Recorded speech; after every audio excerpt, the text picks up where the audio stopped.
Hi అండి, నమస్తే. ఈరోజు వీడియోలో మనం పచ్చి చలిమిడి ఎలా తయారు చేయాలో నేర్చుకుందామండి.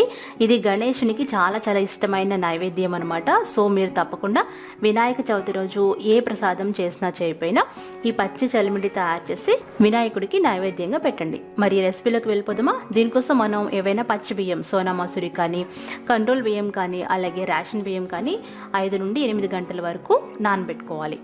నానిన ఈ బియ్యాన్ని వడపోసి పెట్టుకోవాలి. ఒక 2 గంటల వరకు వడపోసుకోవాలి. ఆ తర్వాత ఒక చిప్ప పచ్చి కొబ్బరి ముక్కల్ని చిన్నగా కట్ చేసి మిక్సీలో వేసుకొని గ్రైండ్ చేసుకోవాలి. ఇలా మీరు తురిమి కూడా పెట్టుకోవచ్చు. గుర్తుపెట్టుకోవాల్సింది ఏంటంటే ఈ పచ్చి కొబ్బరి తురుము అనేది మనకి తడిగా ఉండాలన్నమాట.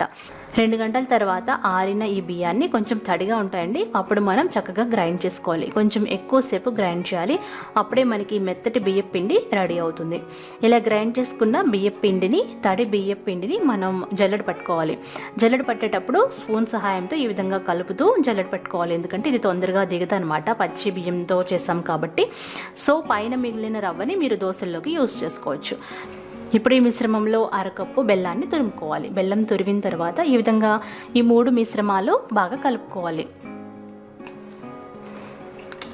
కొబ్బరిలో ఉన్న తడి అలాగే బెల్లంతో మనకి బియ్య పిండి బాగా కలిసిపోతుందండి. ఇలా బాగా కలుపుకోవాలి, అంతేగాని ఎక్స్ట్రా వాటర్ పోయాల్సిన అవసరం లేదు. ఇప్పుడు ఎప్పుడైనా నైవేద్యంగా పెట్టేటప్పుడు మాత్రం 1 టీ స్పూన్ ఆవు నెయ్యి వేసి ఈ విధంగా కలుపుకొని ఒక గిన్నెలో పెట్టి నైవేద్యం పెట్టుకోవాలి. అంతేనండి, వినాయకుడికి ఎంతో ఇష్టమైన పచ్చి చలిమిడి రెడీ అయిపోయింది. ఇది ఒక 2 డేస్ ఫ్రిడ్జ్లో పెట్టుకుంటే బాగుంటుందన్నమాట. మీరు ఎప్పుడైనా తినాలనిపించినప్పుడు కూడా ఇలా ట్రై చేయొచ్చు. ఈ రెసిపీ మీకు నచ్చినట్లయితే లైక్ చేయండి, షేర్ చేయండి, అలాగే నా ఛానల్ని సబ్స్క్రైబ్ చేసుకోండి.